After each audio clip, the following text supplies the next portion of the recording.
Tapos, sabi ng Diyos, ngayon, inuutos ko magkaroon ng kalawakan na maghihiwalay ng tubig sa itaas dito sa ibaba. So mag-ano daw ng tubig, maghihiwalay daw yung tubig sa taas at sa baba. Tapos, at ganoon nga ang nangyari, tatawagin ko langit ang kalawakan. Di ba so tatawagin daw yung di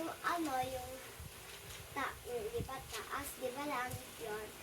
So tinawagin daw yung langit, kaya tawag natin yung langit. Tapos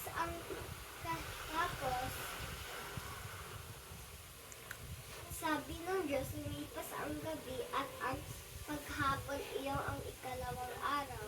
So lumipas daw ang gabi at maghapon, iyon daw ang pangalawang araw. So di ba kami na isang araw? So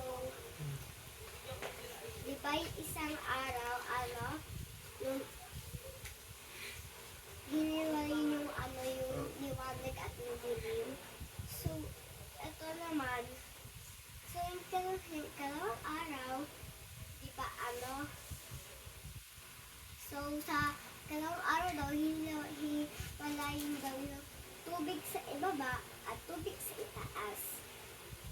So, ang ikatatlong araw, so, nagsalita ulit ang Diyos. Ngayon, inuutos ko ang tubig sa ibaba ng langit ay maipag sa isang lugar para lumitaw ang tuyong bahagi.